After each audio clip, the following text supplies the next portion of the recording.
Hello, friends. Father Maurer here with a note about the recording of this month's Parish Family Town Hall gathering. While the quality of the recording is as expected, we had a technical glitch about 45 minutes in, causing the recording to stop. Unfortunately, I didn't catch this until nearly 30 minutes later. I've done my best to recreate the answer that I gave to the question that was asked just before the cut, and you'll hear another inserted recording at that point, but I simply don't remember all that was discussed in that lost 30 minutes. This is a good prompt for me to purchase some dedicated recording equipment for the future, but I want to apologize for any frustration this causes. I am sorry and will do my best to take steps to safeguard against this in the future. And now, on to the recording of the September 2024 Parish Family Town Hall gathering that took place at Queen of Angels in Port Angeles. Why don't we begin with prayer in the name of the Father, and of the Son, and of the Holy Spirit. Heavenly Father, we give you thanks, especially on this memorial of St. Vincent de Paul, for the gift of our community, for the gift of your grace and your presence in our midst, and for the opportunity to both serve you, to receive your ministry, and to minister to the world. Bless us tonight as we gather together in your name, that we may grow in community and knowledge and faith, and that we may be ever more enlivened in living and proclaiming the gospel through Christ our Lord. Amen. The Father, the Son, and the Holy Spirit. Well, welcome all of you. Thank you for being here, regardless of what time you showed up. Again, I am very sorry for that confusion. I'm going to stop apologizing in a moment here, but I am sorry for that. For those of you who have come to the previous two of these, same format. For those who have not, let me just say kind of what it looks like for the next hour and a half.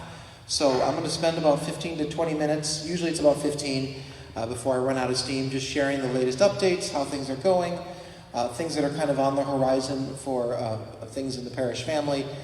Then we'll take about 5 minutes where I'll ask you, you don't have to move around, but ask you just to discuss with the folks near you what questions you might have. This isn't meant to eliminate any questions, but more on the idea of, well, if Joe's going to answer this question, ask this question that I'm interested in, I can ask a different question that I'm interested in. I really want to give the opportunity to answer or ask and have answered as many questions as possible. If I know the answer, I'll tell you. If I don't know the answer, I'll tell you. I'll look it up, and all of this will be posted on our parish website with the YouTube video that this will be in, along with any supplements that if I didn't know something or whatnot on there. So hopefully that sounds pretty good, and if it doesn't, well, I don't know what to tell you. I mean, you're welcome to stay or go as you like, but here we are. So how are things going? Well, we are now closing up month 3 of this grand adventure of Partners in the Gospel. We had sort of the stutter step of coming in and having the priests all in one location and then branching out after realizing that the way that we had initially planned wasn't going to work, particularly with centralized living, and the understanding that at some point we were likely to go down to 2 priests. And so starting with that assumption and then sort of bracing ourselves for that, even in our living arrangements. And after a couple of weeks of driving, going, yeah, that's not going to work, and calling up the Archdiocese and saying, please, please, please support us in planning for 3 priests and spreading ourselves out rather than all of this. Receiving a lot of affirmation and support from the diocese without, notably, any promises. So they were very much like, well, we very much support you. We agree that 3 priests make sense and that we want to support you in trying to maintain that as best we can. And so in the middle of August, we moved out to the 3 different rectories and have been living in that way since.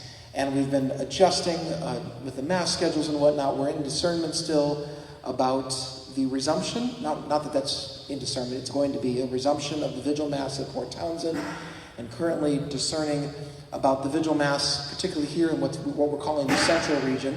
The central region being Sequim and Port Angeles, the west region being Forks, and the east region being Port Townsend.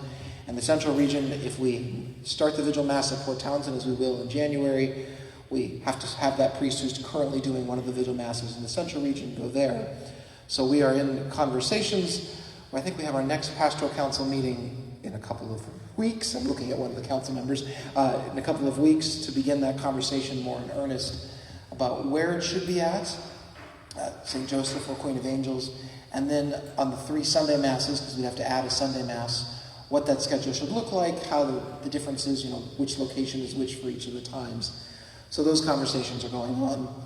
I think all of you who have grandkids or kids know that our faith formation programs have started up. What you may not know is that in the weeks before the faith formation program started up, Garth and Patrick, for those of you who are not from Port Townsend, Patrick is Garth's sort of counterpart in Port Townsend. The three of us got together and have been working on looking at our faith formation programs, not to completely rejigger them at this time, but to begin building consistent expectations and timelines and goals so that all of our faith formation programs across all 4 parishes and mission have some consistency across the board. And then as we go through this year to go, all right, how do we bring our faith formation programs, again, not to identicalness, but rather, okay, we're making sure that what we do at St. Joseph's is similar to what we do at Queen of Angels, is similar to what we do at Port Townsend, and is similar to what we do in Forks and Clallam Bay. So that effort has brought us to the point of being able to launch the programs, but that's one of the other big outreaches we're doing. And the other third thing we're doing that you may be seeing at Masses, especially not this weekend, but next weekend, are liturgical changes. And if you are a lector or an extraordinary minister of Holy Communion in particular, we're making some changes in how they're vested or what they're wearing in the way of dress code or where they're standing or where they're sitting, and a couple of the cues. We're moving the announcements, for instance, to the end of Mass because the priests are going to do those instead of having the lectors do those, and a couple of other pieces there as well. And we're working with each of the liturgical ministries to also talk about, same as the faith formation program, we're not looking at conformity across the board, but consistency. Trying to have a common repertoire, for instance, of music, and we're meeting with the music directors in the coming weeks, a common repertoire of music, common practices of liturgical ministry, common standards. So these are our expectations if you're a lector, an extraordinary minister, an altar server. And also, because we priests are bouncing around, especially yours truly, having it be similar enough that when I go to Forks, the liturgy isn't so different that I go, what do we do here again? And then I go to Port Townsend and go, okay, they do it a completely different way. Some of the very simple examples of that might be, for instance, in one of our churches, the priest sits on one side of the church, and in the other churches, he sits on the other side of the church. With the extraordinary ministers, and this is what really cued me, in one parish, if the altar's in front of me and I'm facing the altar, in one parish, the extraordinary ministers come on the right. In another parish, they come on the left. In another parish, they come in the front. And in another parish, they come behind. And I don't know which is which. And it was driving me bonkers. And that was really one of the prompts where I'm like, I've got it. We've got to just, for my sanity and our vicar's sanity, we've got, and I suspect for our minister's sanity too, so that we all know and are on the same page.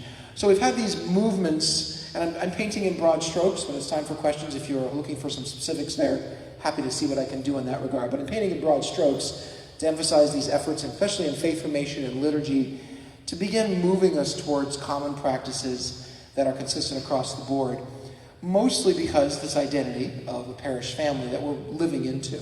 It's not moving very quickly. I had somebody recently say, Father Maurer, you said we were going to make these changes and you haven't yet. And I said, well, it's still early days. And they said, 2.5 months is not early days. Well, it is when you have 5 locations. And I certainly share that frustration as well, because I was pastor of one parish before this, and now I'm pastor of 4 parishes and a mission. And with one parish, you can just make the change and go. You can talk to the right people and go. With 5 locations, of which I only see all of them by the 3rd week of the month, maybe you make one change at one place, and then they make a point, and then you got to talk to the other parishes, and then go back and start over and do it again. Dialogue takes a while, and those conversations and questions and whatnot. So we're making progress in those regards, but it's steady but slow, and it feels like sometimes 2 steps forward, 1 step back. Progress, but baby steps. The other piece, and I know I've preached on this, I think every parish now, I went through the rigmarole of write the emergency line, put the emergency number in your phones. If you haven't done so already, please do so. Have the emergency line in your phone. We did finally, we established that fairly early on. Early on was still a month in. But I'm very proud of it. It has been effective. As recently as a couple of days ago, we got a call through the emergency line and were able to respond lickety, just very quick. I mean, my phone rang, I stepped out of my meeting, was able to address it and work with it. And the system works very neatly. You call the emergency line number, you're prompted in the voice of the pastor, because that was the voice that was available at the time. Pick the region that you're in, and then whatever region you pick, it calls the closest priest, and if he doesn't answer, he keeps ringing his line and goes to the next priest and rings his line, and if he doesn't answer, it goes to the third priest, and now all three lines are ringing. And if none of them answer, it goes to the voicemail. It's very important to leave a voicemail if you don't get an answer, because then once you leave a voicemail, it sends an email and a text to all of the priests with a recording of your message and caller ID information. It's I can't say that it's foolproof, but it's pretty darn good. We're pretty darn proud of it. So different progress, different things that are going on there that are moving again. That's one of our more high points of, okay, we succeeded at that and don't have to really worry about addressing it. The other things are things that we're moving in on. As we go further down the line, I think all of you know that my installation mass is next Wednesday at 6 p.m. That time I'm certain of. It'll be with Bishop Schuster here at Queen of Angels. Very much looking forward to that. Has anybody in here been to an installation mass? Just by a few of you have. Okay. Has it been done here before? Was Father Randy installed? Father Nathy was installed, but way back when. Yeah, right. I've never been to an installation mass. I've never been installed, so I'm looking forward to it myself. There's an oath of fidelity. I renew the promises I made in faithfulness to the church. There's a reception by representatives of the councils and the staff. Not receiving your pastor isn't an option, by the way, so for better or worse, you're stuck with the priest you've got. But there's a formal reception of your pastor, and the bishop is going to preach, and God only knows what he's going to say, but we're all going to hear it and discover that together. I'm sure it'll be fun. And then afterwards, we have a reception, probably in here, as a matter of fact. And the feature for that for me will be the Olympia, among other things. So it looks to be a good time. Further down the road, we're looking at planning out Christmas schedules and begin talking about what does that look like. It shouldn't look terribly different. Basically maintaining that. And similar with Holy Week and Easter. My hope was to have Christmas already planned by the end of September. That was a funny hope. That wasn't going to happen, but we're hopeful that it'll be planned out more or less by the end of October, and then hopefully planned out Holy Week and Easter by the end of December, early January, so we have things basically chugging along. And then we're just hoping to have foundations established and begin working forward. I also do want to mention, I don't know how many of you are do a lot with the internet or online. My website, I always want to promote that just because I'm posting to it, except for this week when I broke it. But apart from that, you can go on there and I post weekly. And you'll have noticed that we're beta testing the public version of our parish calendars. So you can now see all of the liturgies, all the liturgical calendars for all the parishes. And that has been kind of a monumental effort, particularly from our staff who are moving from paper and whiteboards onto Microsoft, and then you can broadcast that onto a website, and you can choose, so there's options, a way of choosing which church's parish, faith formation calendar, liturgy calendar, or parish life, parish events calendar. And you can see all of the ones for a singular location or all of them together, or there'll even be options to hide or see individual of one calendar. There are a total of 15 calendars managing 5 locations. Those 3 calendars for each location, plus an overarching calendar, plus a rectory calendar for the priests going in and out, plus a staff calendar. So that too has been a rather monumental effort. It's not yet done, but the hope being that you can quickly and easily see what's going on where on the internet, or if you want, there's even an option to subscribe to them on a mobile device or on your computer. And when we make changes in the office, it would automatically update on your device or on the website as you like. So some neat things going on as we progress forward, but as always, 2 steps forward, 1 step back, but we're progressing on. I want to pause for a moment and introduce Jason Stolberg. If you haven't met him yet, Jason is our parish family liaison from the chancery. He's joining us tonight, and when we get to the Q&A section, part of the invitation will be questions that you might have to Jason about the process or about the archdiocese, or things you want to direct to him, whatever. I don't mean to control the topics, but questions you might want to direct to him that he could answer on behalf of the chancery or on behalf, we both work for the archbishop, but in a way he works more directly with the archbishop because he drives more than I do, being the liaison from Edmonds to here, all the way down to Aberdeen? And Yelm and 1,500 miles this month. 1,500 miles is a lot of miles, so we're very glad for Jason being able to hear. Jason's been he's been at 2 of the 3 parish town hall meetings, which we're very grateful for. He couldn't make the one in Forks with a conflict, but he'll be able to speak to questions as well. I'll attend your installation as well. And you'll be at the installation mass next week, yes. So, I attended Father Michael Barbarossa's down in Grays Harbor a couple of 3 weeks ago. That is awesome. Yeah. We're looking forward to that. Bishop Schuster will make a few jokes, not too much. I'm sure Bishop Schuster will have a good time too. Well, I feel like I've run out of steam on the way of updates, so I'm going to pause there. Looking at a clock that I can't quite see. Why don't we take 5 minutes and you don't have to move around, but just so the people around you maybe consider what questions you'd like asked or answered, just so that we try to avoid repeating questions. And then at 6:50, I can't see the clock, I think it's at 6:45. At 6:50 we'll dive in and we'll spend the rest of the time together looking at questions. So, thank you guys.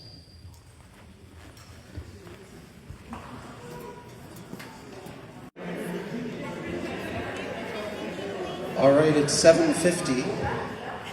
Usually it doesn't take this long for folks, so you guys probably have some juicy questions, I'm guessing, which, here we go. A couple of things on the rules of engagement, just so that we can ask and answer questions in an orderly manner. I don't mean to make it a classroom, but I don't know how else to know than raising of hands. Certainly want to have you ask your question, speak loudly so people can hear it, but I'm going to repeat it so that the recorder catches it as well. And then if you want to direct it towards Jason or to me, please say so, and we'll pass the microphone between each other and that kind of thing. You're certainly welcome to ask follow-ups. We'll just ask you, unless you're the person who asked the question, because I'm always going to ask, does that answer your question, or do you want to follow up to that? If you want to ask a follow-up, just please raise your hand so that we can do that. That's really it. Be nice. That would be the other piece. So don't be mean, because someday you're going to face Jesus. Don't fear me. Don't fear Jesus. Just be good. Anyway, that's enough of that. All right. Who wants to go first with that little admonition? Right in the back. Yes.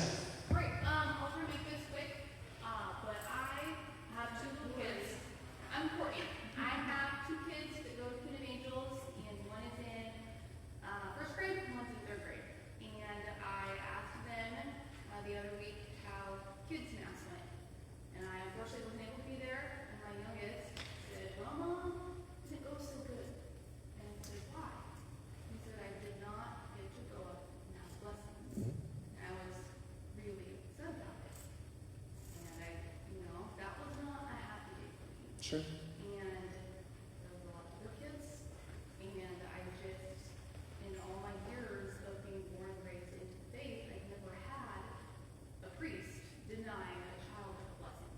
Sure. And, there's so many families that aren't religious that come into this school and this church, and I feel like this is the time for them to be able to get close to you, to be in the present, to be with you and not be segregated and accused. As the Lord said, Jesus thought he was indignant and said to them, let the children come to me. Do not hinder them, for they belong to the kingdom of God. And I feel hurt because the kids feel hurt, because they don't understand why this has never happened in our church. Yeah. Or any of the other ones that I've heard as well. So, I want Sure, yeah. To repeat that just for the recording and for those as well, it seems like at the core of it, the question is, why aren't we having blessings for children and non-Catholics at communion during the communion time at Mass? Is that a fair summary of the question itself? Yes, the kids who are Catholic, who have always received a blessing, like my child in first grade. Mm-hmm. Oh, right, so kids who aren't receiving communion. Sorry, I don't mean to say non-Catholic, but anybody who's not receiving communion. I understand the kids who have not gone through the communion classes don't receive communion. Absolutely 100%. My child who's in third grade, she's gone through the classes, she's good to go, but the younger kids and the kids who are not Catholic, why must they be seated Sure. and not be included in the possession of communion just for a blessing? Yeah, no, that's a fair question. And so the question of blessings at communion, the short answer is that at that time, blessings are not an option given to us by the church. A lot of priests do it. I'm not going to argue that because I know priests and sometimes even other folks will do it. But during communion time, it is the time for reception of communion. And there is a law written to the liturgical law of the church, among many liturgical laws. But there's one particular one that specifically says that no cleric, even a bishop, I'm obviously lesser than a bishop, that no cleric may add or subtract anything to the Mass on their own authority. And so the adding of a blessing during communion, I don't see any other way to see it other than as an addition in the Mass that isn't called for, that isn't actually given to us. And so there's a liturgical side, the law side of it, if we're adding something without permission that we're not really supposed to add. And then there's also the pastoral side, and this wouldn't necessarily apply to children, but it does apply in a more general sense to Catholics. And you'll notice that if you watch during Masses on Sunday, on weekdays, it's the same thing. If someone comes forward, because sometimes people do come forward, maybe they're visitors or they're non-Catholics, or they're Catholics who aren't receiving communion with their arms crossed, you'll notice that I don't give a blessing. So if someone does come forward, you'll see that I'll bow to them and say something to the effect of, "May the Lord be with you." So I want to offer some kind of acknowledgement for those who come forward who aren't receiving communion. But the pastoral side of it is, I never want to offer a substitute for the Eucharist, because a lack, an inability to receive at times, or when you can't receive something, drives a desire to receive. It would be much like, well, the analogy that comes to my mind is the grown-up table at Easter or at Christmas, where you have the grown-up table, and you know that that's where the grown-ups sit. Now, once you're a grown-up, you realize it isn't all that great shakes, but you have that table there, and you can't be there yet because you're not grown up yet. You're not ready for the conversation or whatever it may be. And you look at it and go, someday I'm going to get to go there. And you're looking forward to it and desiring it. And similarly, not in the sense of punishment, not in the sense of like you're not good enough, or even in the sense of segregation. I would say it's not about that. It's about you're not receiving the Eucharist yet, and we're not going to replace that with something else. We're going to let you see what's coming so that your heart can long for it more, so that when the day comes, you're eagerly pursuing it. When it comes to blessings, we do offer a blessing to everyone at the end of Mass. And so we do offer that when the Mass is about to conclude. Like during the kids' church, the children's church, they are very segregated from youth, and being able to go up and receive just even a blessing. Well, again, communion time is for communion. So those who aren't receiving remain seated. And this is reflected in church teaching, and it's reflected even if you were to... I've spoken about this at the kids' Mass, and I think you raise a point of them not understanding that it's worthwhile bringing up, because it is a practice that they're unfamiliar with. But in the Missal, which a lot of our kids can't read, but in the Missal nonetheless, someone pointed out, it's page 330 in the Breaking Bread, there's something called spiritual communion. When someone can't receive communion, for whatever reason, maybe I need to go to confession, maybe I didn't observe the fast the hour before communion, maybe I'm not Catholic, to take the time to be able to pray for that time when I can receive communion. For whatever reason, I can't receive communion. But it's not even so much a children thing. I recognize that children may feel it particularly keenly because they don't always understand or know, or it's a shift from what they were familiar with. But it really is meant to be that communion time is for communion, and the blessing that comes at the end will come then. Just curious why now, when I've never seen it once in my entire lifetime of being here. That's fair. Yeah. Thank you. Yeah. You gonna follow? It just occurred to me that on a Sunday, in thinking about this, Mhm. trying to find another way to go, on a Sunday morning, I understand what you're saying completely. Sure. When you nod and say, "Oh, the Lord be with you," or whatever, what about doing that for the kids' Mass? Well, the reason I do it on a Sunday Mass is mostly a concession to we can't, parents don't always feel comfortable leaving their kids in the pews or whatnot. So if someone's coming forward, or you've got someone who's not familiar with it, the ideal is if you're not receiving communion, you remain seated. How many of you have been to a funeral or wedding with me so far? There was one wedding, so that's rare. There've been a few funerals. At funerals and weddings, I do it every single time because we always have visitors, whether they be Catholics or people who haven't practiced the faith for a while, or folks from different religions. And I'll make a very explicit, if you're not Catholic, you're invited to remain seated, and turn to page 330. It's kind of why I know that number, because I've got it on the routine now. to pray the spiritual communion prayer. I think my line is, if you're not Catholic or if you haven't practiced in a very long time, invite you to remain seated during communion, because we believe that this is the body and blood of Christ, and so only those who are receiving come forward and receive.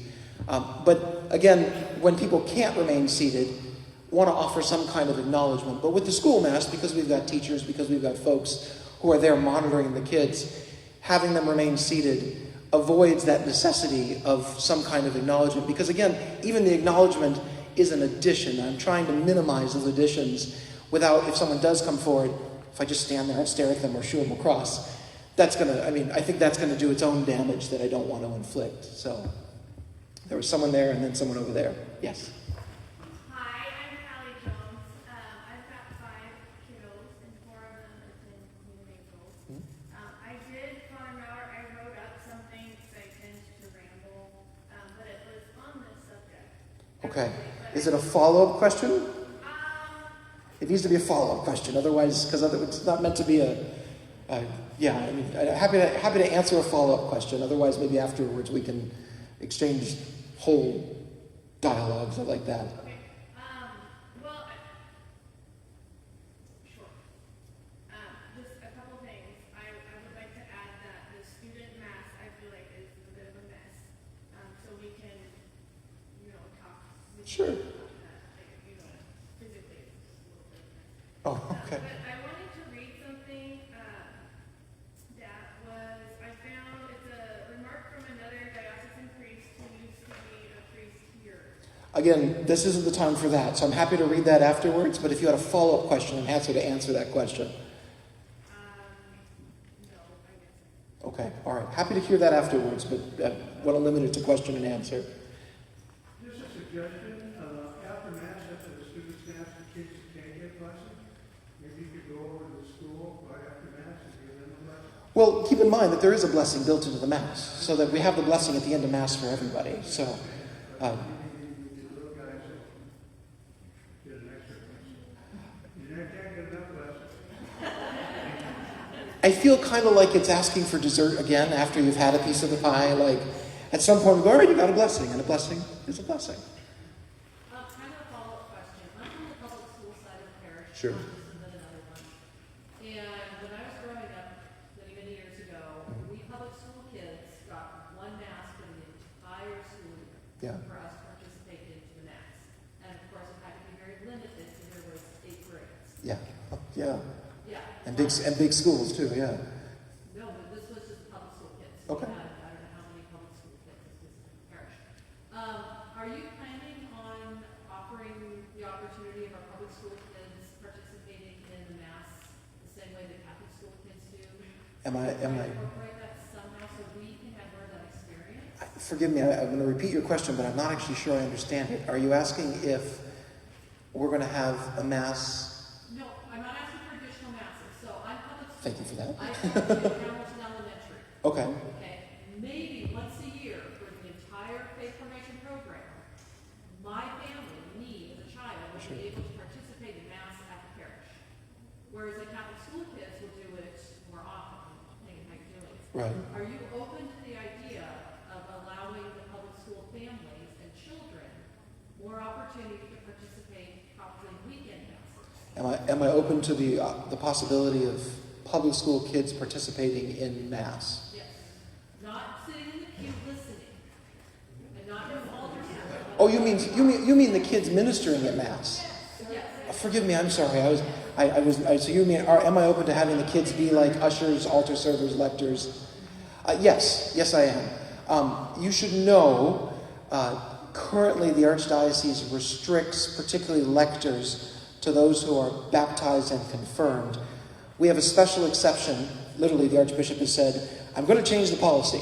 He hasn't changed the policy. But he says he's going to change the policy and has given permission for school masses at the parish exclusively for children who are not confirmed to read at Mass. So that would be the one thing where I'd have to get a permission. But you'd have to be Catholic. You have to be Catholic to minister at Mass. So, of course, anybody can come to the Mass. That would probably take some planning and some sort of brainstorming of what that would look like or whatnot. But yeah, I know some parishes have a youth Mass where the youth do all the ministry. Of course, every Mass we have a variety of ages, usually adults who are doing it. But yeah, the short answer is yes, I'd be open to that. We'd have to figure out how to do it, when to do it, and whatnot. So, are you volunteering to coordinate that? Not yet. Don't answer that. Yeah, that's fair. I just want the idea out there because Sure. most of the kids in the parish don't go to Catholic school. Yeah. Most of them go to public school. Yeah. And our first communion classes used to be 300, 400, 500 children. Now we're lucky to get maybe 100 public school kids to show up. There's a problem somewhere. Sure. And I don't. We definitely have a problem with evangelization, which I think is part of why Partners in the Gospel is taking this new focus, because we've seen the church shrink even as population has more or less stayed the same or gone up. We have not done a great job as a church, and I don't mean just the hierarchy, I mean all of us as Catholics, in bringing the gospel or presenting it or inviting people. That could be one way to do it. I'm open to it. I'm not committing to anything right now because we dicker details, but yeah. Yes. Is this a follow-up or a new question? Okay. Were there any other follow-ups to that question? Yes, all sorts. Okay. Yes. I'm from St. Joseph, and we don't have a school, but a lot of our kids do come to trade windows, but we have most of our officers are from our public school, and they help every week, and they're on the altar. So is that what you mean, just to put the public school kids in every mass? I mean, that's what it sounds like to me. It should be, I mean, You're saying that at St. Joseph, where there is no parish school, we already have kids who are serving. I suspect, if I may speak for you, I suspect what you're proposing is a more conscious, deliberate, this is our youth or children's sort of ministry mass. I've heard it called different things, but not related to the parish school itself. My concern is, and I've been in parishes that have schools and that don't. Mm-hmm. The ones that have schools, it's all about the school. Yeah. And the other kids get, oh yeah, you're here. Yeah. At St. Joseph, you don't have that because you're all, there's no option. Yeah. And that's more what I'm hinting at. How do we make it this? How do we bring in kids who are not going to the school? All of them come together, so when you do Yeah. confirmation, it isn't one class and one class, it's confirmation. There's a larger evangelical process effort that needs done. I will say that the Archbishop, and our two archbishops ago, mandated that faith formation programs not take place in schools, specifically to avoid having kids who go to the Catholic school and have all the program there, sort of become a separate community to the kids who are in the parish and don't go to Catholic school. And the bishop's like, no, the parish is where faith formation needs to happen. The parish is where we're really engaging in the community. And so the school is providing a Catholic education and certainly a lot of experience with the Catholic faith, but sacramental prep particularly happens in the life of the parish. I think we do a decent job of making sure that happens. We don't have any of the sacramental prep in the school, but that's a piece of what you're saying there. There was two over here. Yes. I'm trying to think of how to phrase this in a question. Is it a follow-up to the?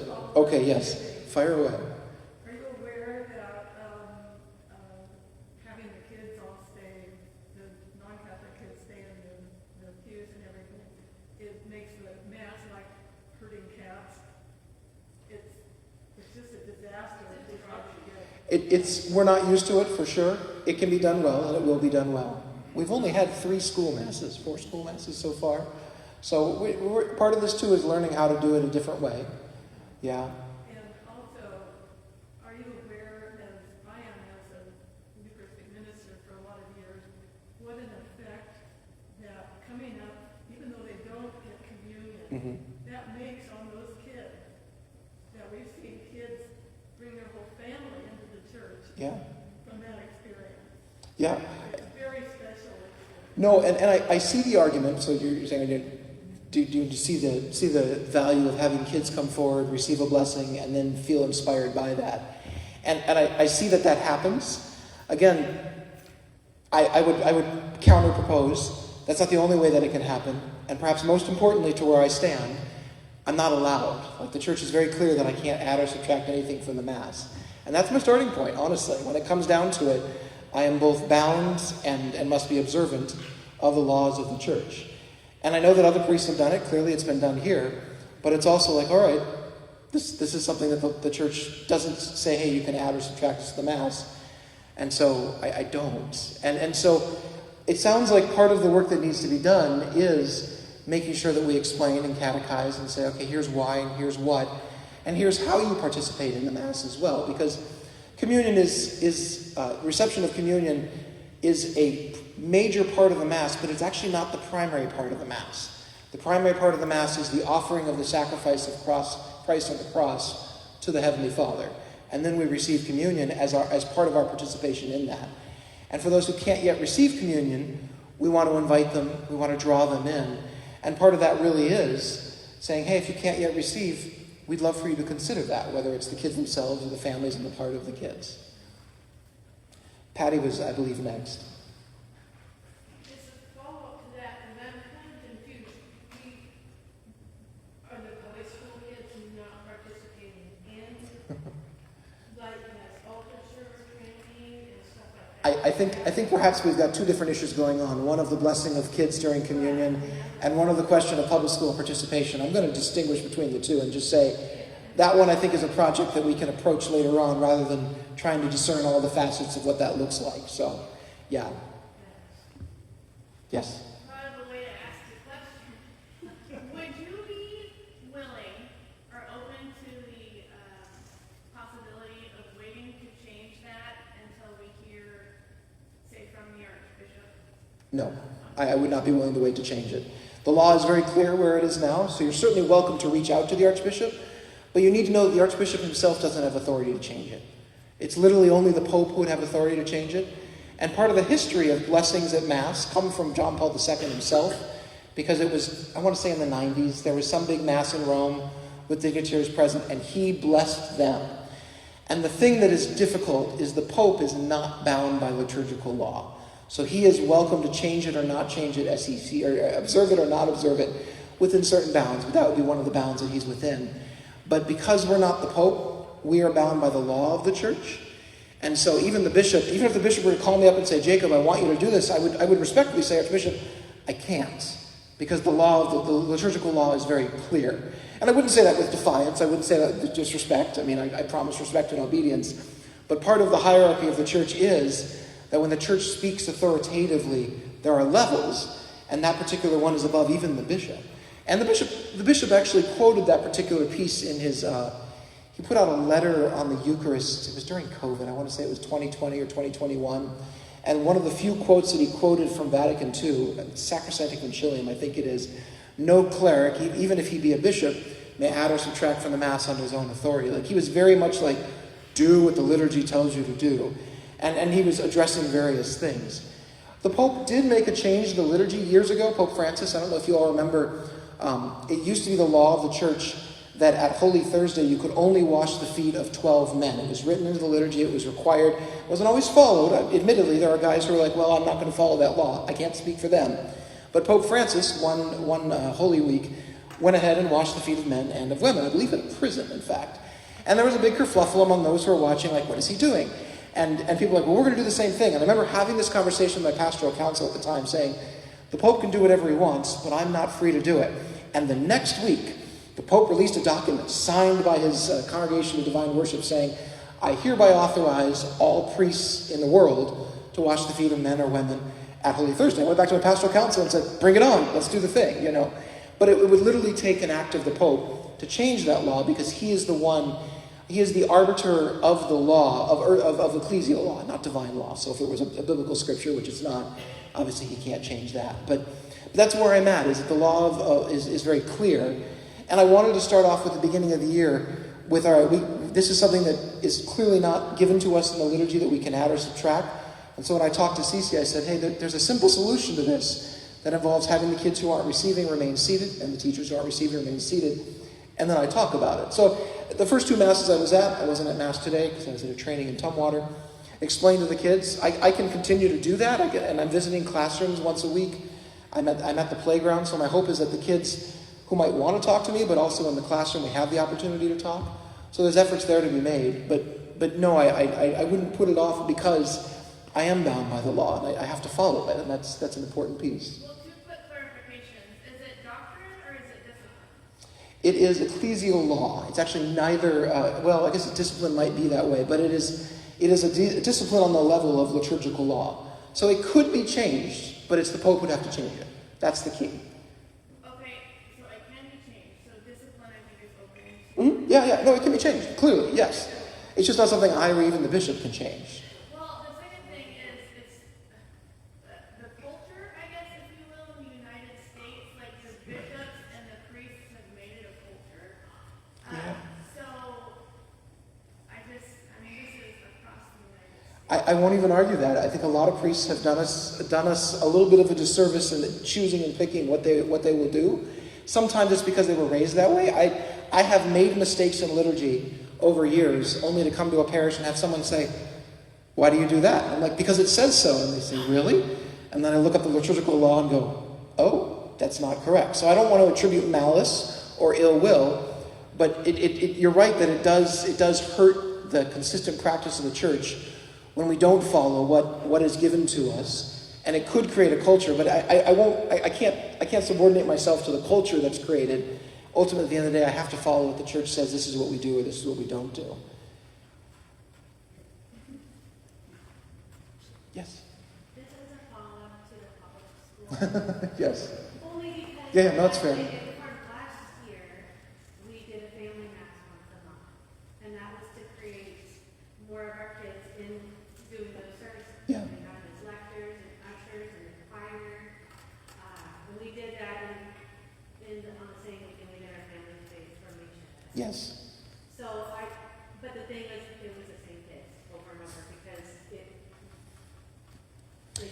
No, that was who was coming, and so there really wasn't a whole lot of public school kids. No, I think we find with things like that you do get the same folks who are doing it. I take the point well that we do have a family mass where different age levels or generations could participate, and that it tends to be the same people. I think it is a point worth making as well that perhaps we do need to be making particular outreach to those who are not engaged in the parish, particularly at the school. There isn't going to be a silver bullet, though. I think we're going to end up spending a lot of time over the coming years, and frankly even generations, looking at, okay, how perhaps have we gotten comfortable with the idea that the way things are is just fine and we don't need to worry about it because it's all taken care of, and then look around one day and go, well, that's interesting.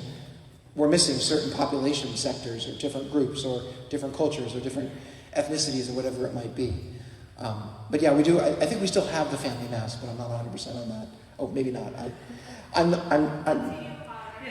I bounce around a lot, so I don't always know the consistency there. Can I add one more thing? Yes, you can. I can. Our family faith formation, as I was plugging it for tomorrow, it's for Family Sunday. faith formation is Sunday. Yes. It's for everybody. It's not just for our parish. It's for our, family friends who are non-Catholic. I think one of the things that we do poorly as a Catholic Church is advertise, because we're so used to, frankly, the model of the 1920s, where the church was the social hub of everybody, and so everybody came to churches where their friends were, where their family were, and now we've been doing it for so long, and I would say American Catholicism really thrived. I'm not saying the 1920s were the halcyon days or the best days or whatnot, but American Catholicism really thrived in the first 40 or 50s of American history, 40, 50 years, the 1900s, not American history, the 40, 50 years of the 1900s, before the sexual revolution and whatnot hit and disrupted everything. And we've never really figured out how to properly advertise.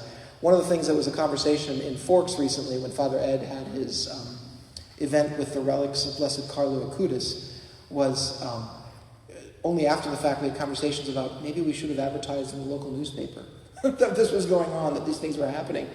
And a lot of secular organizations would have thought of that right away, but as a Catholic institution, because we're so large and we've been around for so long, we don't always think about that. And I mention that only because I think there's a lot of ways we could be, if you will, advertising, whether it be reaching out to public schools, reaching out to community centers, or even just reaching out to our neighbors and having conversations or whatnot. All right.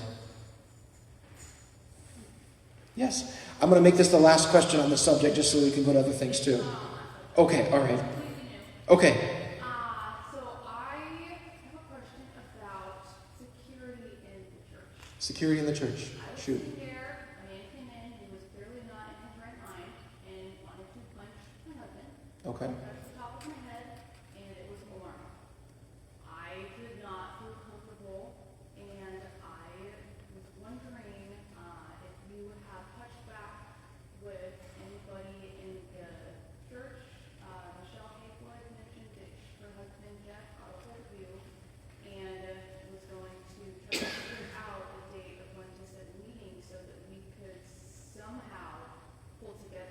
Right. a team to just stand and watch the congregation because we don't know what's coming in behind all Yeah. this.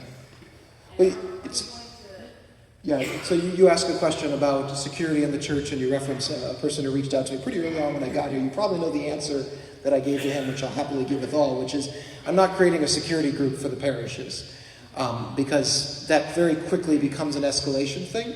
The diocese is very clear with us that having security groups has gone very poorly in the past, because the people who want to be part of that often are more eager than trained or more eager than prudent, and often become part of the problem, not through malice, not through ill will, but often because, quite honestly, they're more aggressive than they need to be. Father Maurer here again. As you can tell, this is the point where our recording setup failed. I think I rambled on a little bit in the answer to this question, so I'm going to try to not do the same in my post town hall meeting recording. The long and short, as I said at the time, is that the Archdiocese is very cautious and even skeptical about creating security teams at parishes because of the fact that folks are not usually properly trained, very enthusiastic about helping, but becoming trained is a fairly significant undertaking. And it also creates a liability if things go wrong, a liability for those who are on such a team, as well as a liability for the parish if things go badly, and perhaps the fault, again, not malicious or ill-willed, but if the fault lies on the security team. One example I gave at the town hall that I do recall now is that I recall an incident in a galaxy far, far away in the land before time, another parish, where we had somebody who was coming to Mass or came to Mass on a Sunday, and they sat in the very front row of the church, and they were very clearly out of place, didn't know what was going on, probably living on the streets.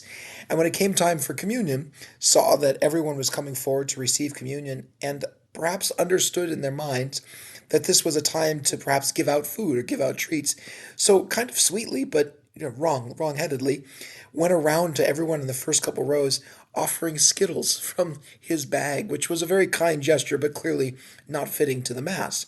I didn't make a scene. Folks were fairly even-keeled about it, but it was clearly disruptive at that time. But what happened afterwards illustrates where this can go wrong.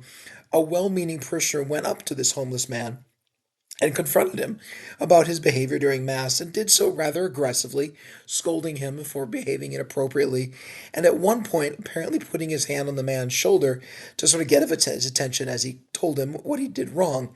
And the man, and we don't know if he had mental illness or whatnot, responded by saying, "Take your hand off me or I'm going to stab you." Now, of course, that's an escalation, and then we had to call the police and all the things. And again, my parishioner didn't do anything wrong in that instance. But in retrospect, after we talked about it, and the police came, and the man had been taken away, not arrested, but just basically taken off the property and said, you can't behave this way. In my conversation with the parishioner who had done that, I had to sort of, maybe not scold, but kind of push back on him a little bit and say, do you understand how you escalated, your tone and your words, and especially the touching, put you in a position where now that man reasonably could have felt like you were the aggressor and that he hadn't really done anything, at least knowingly, wrong. And my parishioner was very apologetic and realized what he had done. But because he didn't have the training and didn't know what was going on and reacted perhaps naturally, but nonetheless inappropriately, things could have gone very, very badly.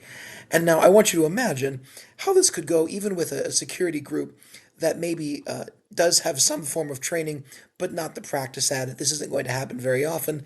They don't do this professionally. They're not necessarily folks who are working in any kind of normal situation of this type. And suddenly they get confronted, emotion gets high, things go poorly, and they find themselves reacting with ways that might be natural, but are still going to be escalating. And this is why we have trained professionals like police officers, like folks who accompany police officers to de-escalate or help, counselors who are professionals in mental health. And these just aren't things that can be trained for a group of volunteers. It really does require a specialized set of skills and talents and experience that can't be reasonably passed on to a group of volunteers in a parish setting. So what do we do?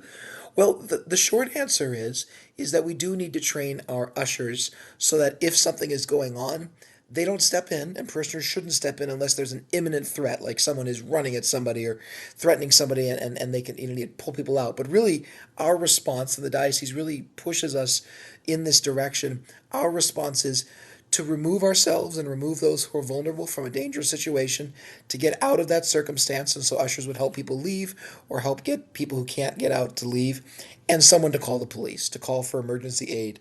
And we can do better in that regard, and we will be with our ushers. One of the things I pointed out, I recall pointing out at the town hall meeting, is right now, especially at Queen of Angels and at St. Joseph's, we don't have leaders for ushers right now. We don't have particularly people who are in charge. We have a lot of really good-hearted volunteers, but nobody who's actually the boss. And so I met with the ushers probably a week and a half before this recording took place. And one of our first tasks is to find leadership so that we can then create some protocols and standards, among other things, the normal things of usher work, but also this. So it is on my mind and it's on my heart, and certainly I have known that fear as well. When someone comes in and disrupts the Mass, even when I'm up at the altar, there's a nervousness that enters into my heart of what's going to happen and what are they going to do. Admittedly, it usually doesn't happen. The worst doesn't happen, but sometimes it does.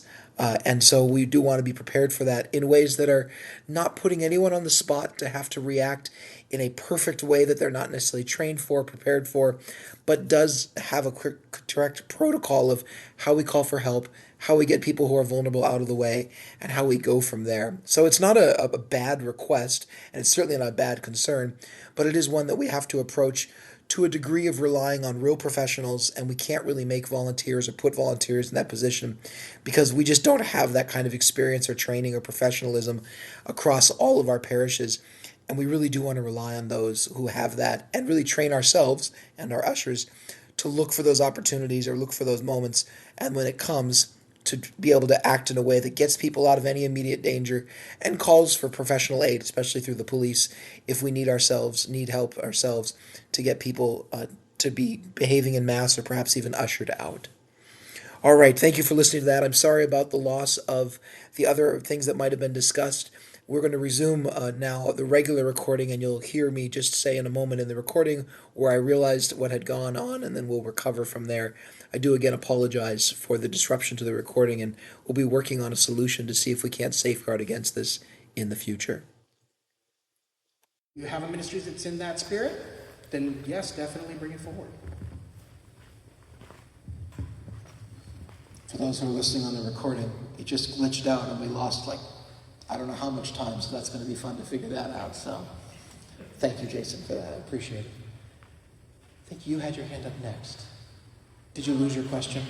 Well, it's kind of the same. I think the answer is the same about adult faith formation and plans for ongoing faith formation for adults and opportunities. Yeah. I think your answer would probably be very similar. You're right. The question to, are there plans for adult faith formation? It would be pretty much exactly the same answer. Totally supportive of it. Would you like to find 2 friends to help lead it? Yeah. That's true. You are doing that with the Bible study. Yeah. Yeah. Was there a hand that... Oh, yes.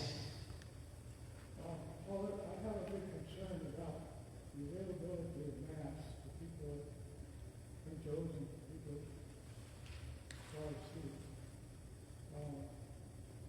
You may have noticed there's quite an attendance in both Saturday congregation Mass and even both places. And what may not have been available to receive yet is the problems we have, for example, at Easter, when we have to jam things together, we get 2 Masses of local people in one building. Mm-hmm. And it's very, very difficult to cope with that. And there's a lot of reasons for people that go to the Saturday evening Mass instead of Sunday. Sure. And to go ahead and stop one of them is going to be a real impact on adoption. Yeah. And so I'm hopeful that there may be a way that you can engineer the system to where either Parish or Queen of Angels or St. Joseph uses their Saturday night evening. To summarize, you're hoping that it could be possible to keep both Saturday evening Masses at St. Joseph and Queen of Angels because of concerns about attendance, especially on holy days, and people's ability to come to Mass. The short answer is we have to cancel one of those masses and add a Sunday morning mass. There's a number of reasons for this. The primary reason has to do with both the travel of priests and also the availability of a vigil mass on the east side, the St. Mary's side, Port Townsend side. That currently anybody who lives further away from Port Townsend or further into Port Townsend has to come all the way into Squim, which is the next closest parish for a vigil mass, where folks who might be in Squim could conceivably come to Queen of Angels or vice versa.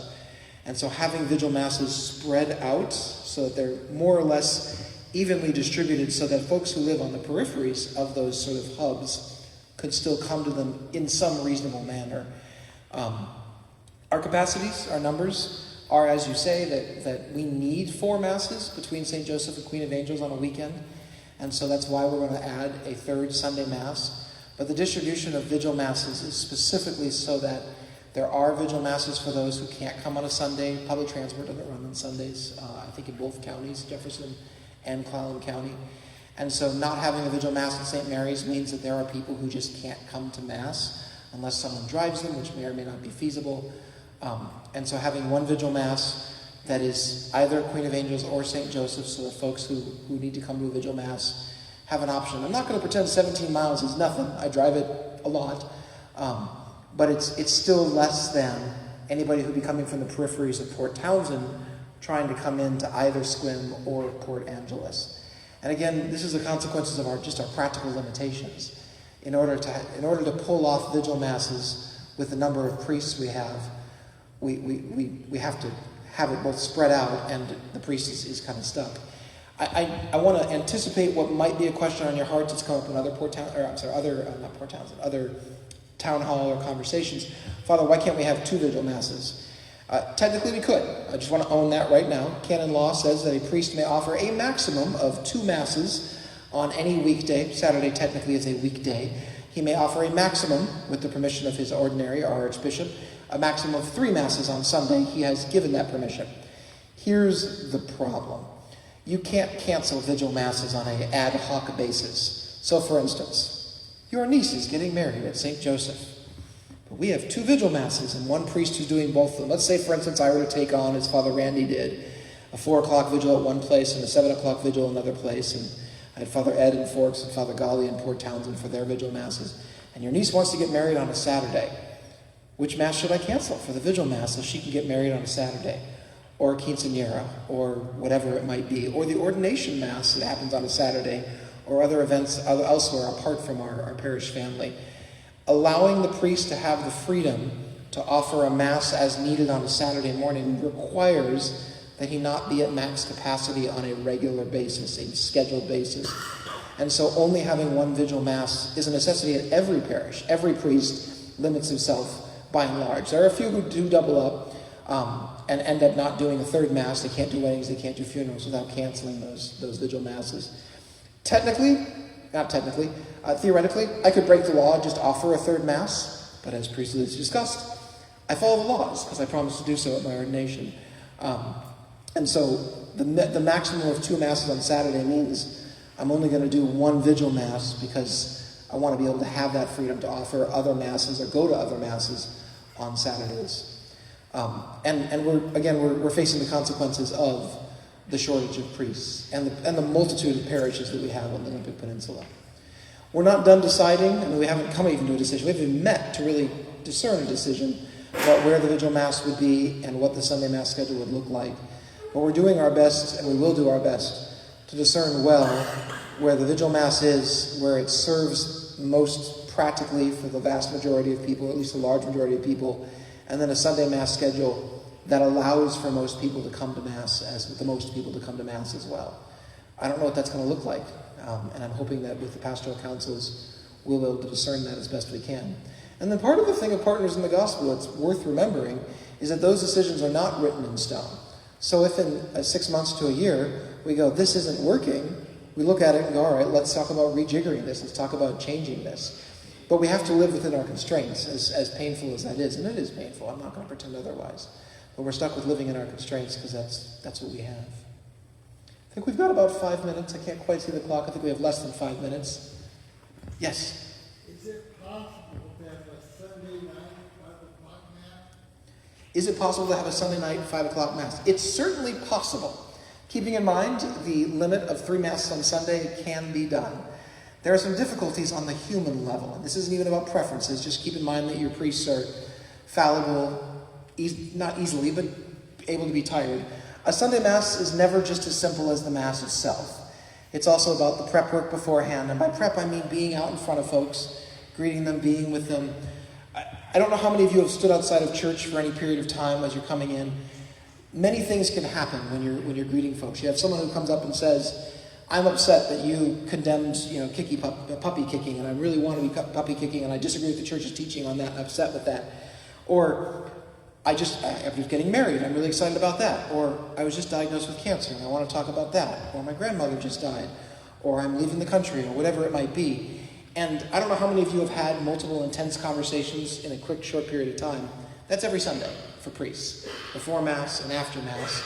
So you're guaranteed a 2-hour period, the hour of Mass, more or less, and a half an hour on each side, where you're on. You're just there, in a way that we want to be, and that's good. Doing that at least twice, or in our case, a third time. And then, if you keep in mind the idea, and I think of it like almost a graph chart, you ramp up for whatever's going on Saturday, and keep in mind, Saturday's a work day for priests. I don't just lounge around. I'm in the office, I'm making phone calls, I'm visiting people, I'm doing whatever. So I'm working all day Saturday. I'm working until the Mass is done around 6 o'clock. I'm greeting people till about 6:30. And then, so ramped up most of the day. It's a work day. Ramp back down. Ramp back up for Sunday, for whatever goes on with the Masses and the greeting and the being present to people. And then to ramp down for a few hours, and then ramp back up for a vigil, for an evening Mass. That is an exhausting schedule to maintain every single weekend. And I will tell you that I would be reluctant to the point of near, not absolute, but near absolute resistance of doing a vigil Mass and a Sunday evening Mass, because that level of maintenance for both days makes for very long days. But I'm not opposed to it. In Forks particularly, we're looking at a possibility where their vigil Mass is at 6 o'clock. They've got a community that works in the fields, the Guatemalan community. What if we were to cancel the 6 o'clock Mass on Saturday evening and do an evening Mass on Sunday? There's some flexibility for that kind of thing. But keeping in mind there too, Father Ed's, his own energy and whatnot. Father Ed, I wouldn't call him old. He is the oldest of us priests. And so just being aware of those limitations as well. So am I completely close to it? No. Am I pretty close to it? Yes. Not on principle, mostly out of the practicality of it. Because again, it's a lot. It's good work. It's work that I love, but it's a lot of work, and it can be very draining to have that week in and week out, especially on a Sunday. Because Sunday's a particularly intense day of just readiness and preparedness and prayerfulness and attentiveness, and that can be a very long day. But you were considering like a 7 a.m. and 9 a.m. Yeah. Parish. Yeah. And That's an early start. And then going to the other parish at half 11. Yes, so the consideration of the 3 Masses on Sunday, there would... You do a 9, 11, 4. I know. Right, and it doesn't... It's the same up and down pattern there. With the 3 Masses on a Sunday, which is exhausting. I've done 3... my last assignment in Shoreline was the first parish I'd ever been in as a priest, where I only had 2 Masses on a Sunday on a regular basis. And 3 Masses on a Sunday is genuinely exhausting. And so having them all together is very important. Because if you're going to ask a priest to do 3 Masses, not... It just takes 3 hours to get ready. So Yeah. It's not really doable for us, but I mean, we're only one. Yeah. Well, and trying to have times that are later in the day, like even I am open, because part of it is practicality, to an early afternoon Mass, but it would be early, like noon or 1 o'clock. After about 1 o'clock, most of us, frankly, are like, this is often too late. But On the same subject, if whichever church does not get the 5 o'clock Mass, and they get 2 on Sunday. that's right. Say the first one is at 8:30, the next one could be at like 11 at that church. Because to me, a 7 o'clock in the morning option is Is that what you're thinking, I- 7 a.m.? To be very clear, I put that out there as a possibility. It's not what I'm excited about.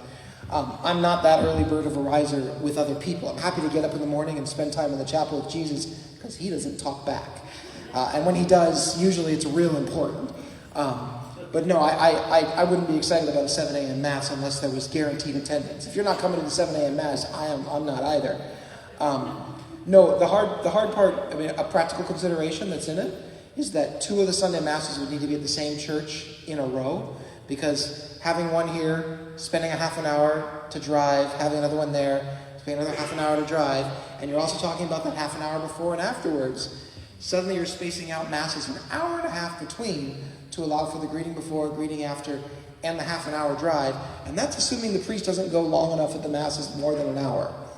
Don't think that's our average for most of us priests. So there's, again, practicality is a lot of what we're facing in some of this too, of like, what are our practical limitations, which we haven't had before. I mean, it's fair to say part of the struggle of this is realizing we are now, and a lot of it really is, we have the same number of priests, but one pastor. And because it's one pastor who has to be present to all of his communities, you can't just leave him in one place and not move around. So it becomes a complicating thing. And I don't know that any of us, including myself, have really fully understood the full implications of what that's going to mean, especially long term. And again, it's good work. It's lovely work. I chose this. I'm excited about this. But not adding things that are unnecessarily burdensome to any of us, because it's not just about the priest, is pretty important.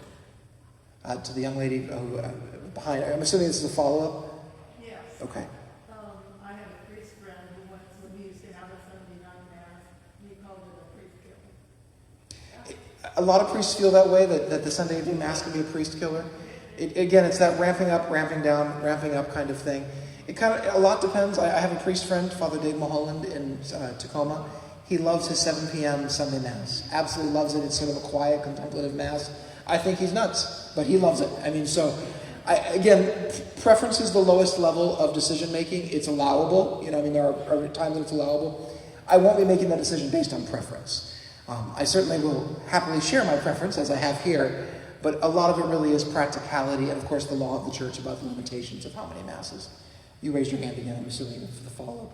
The chancery must have a view of this, because looking at the magazine a few months ago, the number of priests in 10 to 20 years is really going to be dwindling. So how does the chancery want to deal with this issue? I would love to give you this question. Jason, tell us how the chancery is going to deal with vocations. Deal with vocations? Well, I actually had a conversation with Father Justin Ryan, actually not that long ago, maybe about a week. So I don't know if any of you know Father Justin Ryan, but he's essentially in charge of the vocations for priests in our diocese. So, but one of the things that Father Ryan has a good interest in is actually vocations out here on the peninsula.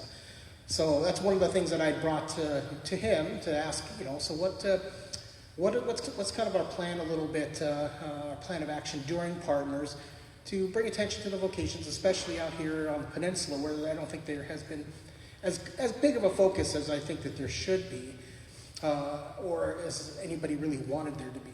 So Father Ryan actually does have a little bit of a plan. So one of the things he had first started out with, I think not that long ago, maybe a couple of months, but he had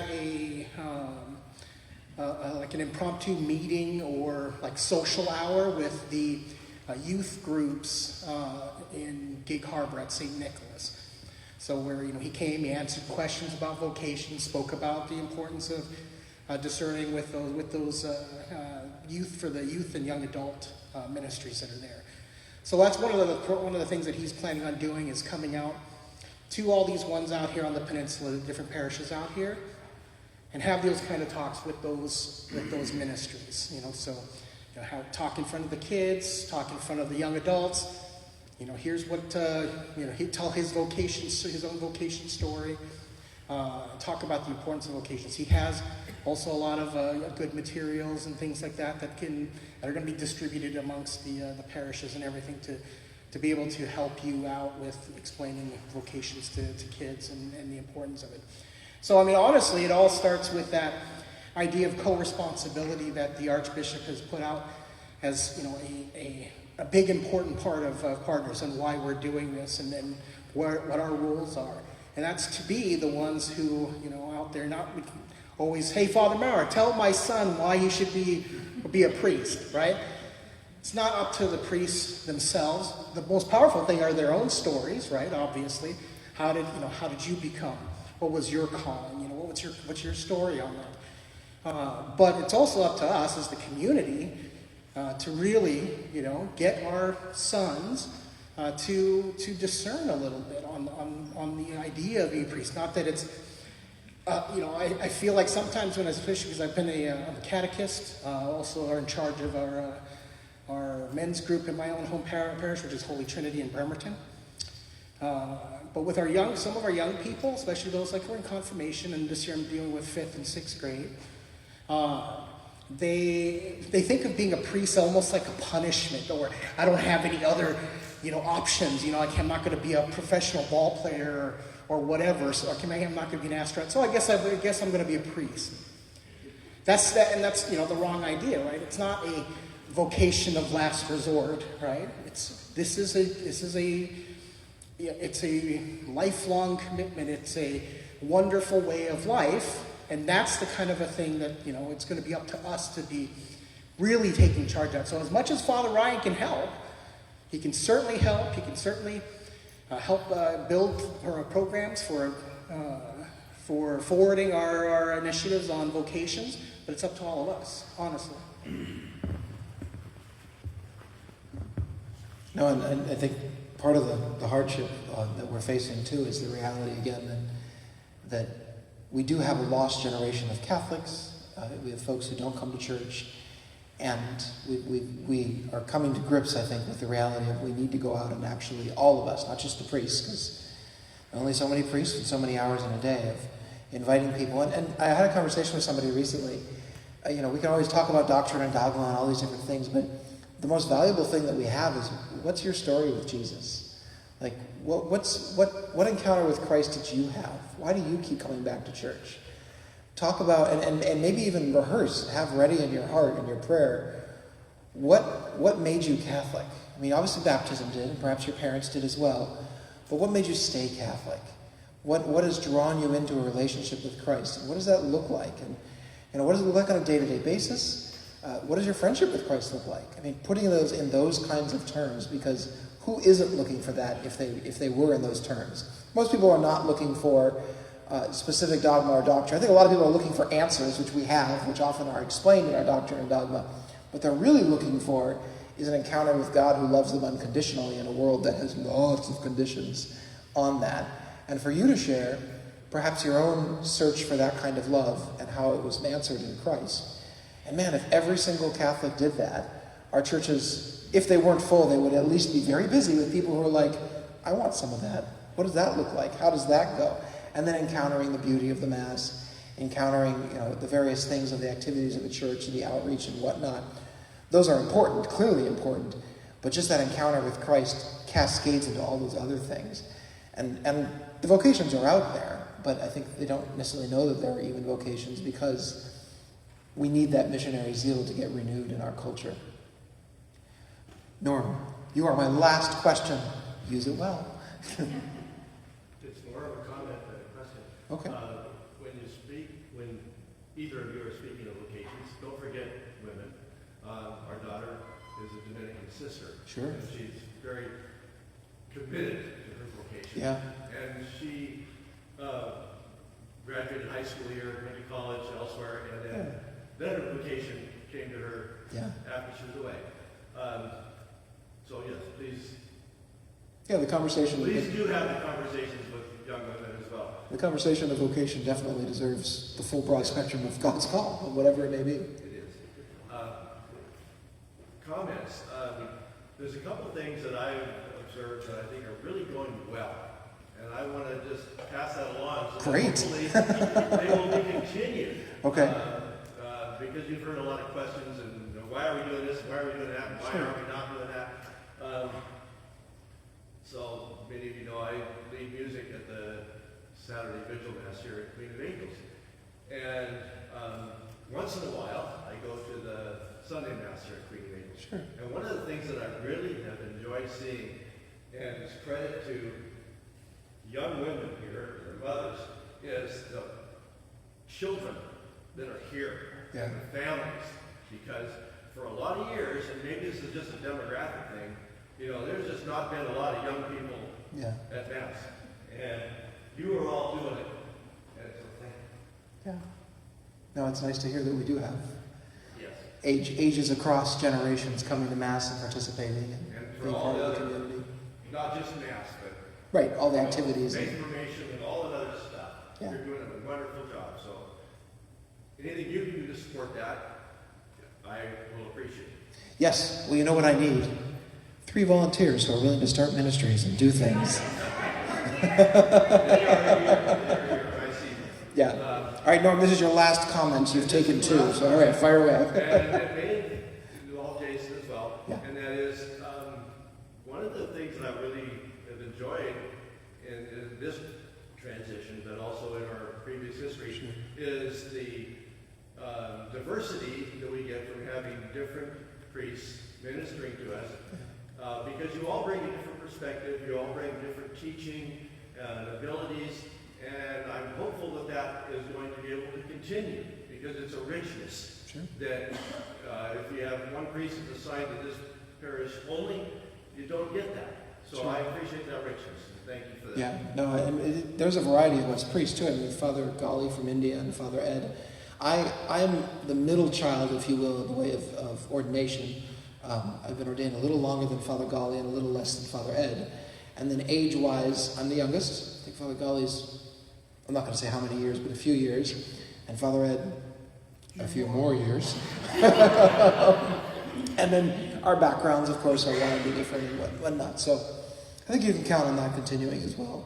I mean, we have obviously a shared mission and shared desires, but yeah, I think you can be confident in that as well. All right, well, I think we've reached the end of our program time. Why don't we close with prayer? I would like to ask, by the way, before you leave, if you're willing to put your chairs back in the thing, that would be super helpful. They can leave the chairs. We're going to use the chairs. You can leave the chairs. All right, that's excellent. Very good. Never mind. Don't move the chairs. Keep them there. Thank you. That saves us a little bit of work. I appreciate that. In the name of the Father, and of the Son, and of the Holy Spirit, we pray together in the words our Savior has given us. Our Father, who art in heaven, hallowed be thy name. Thy kingdom come, thy will be done, on earth as it is in heaven.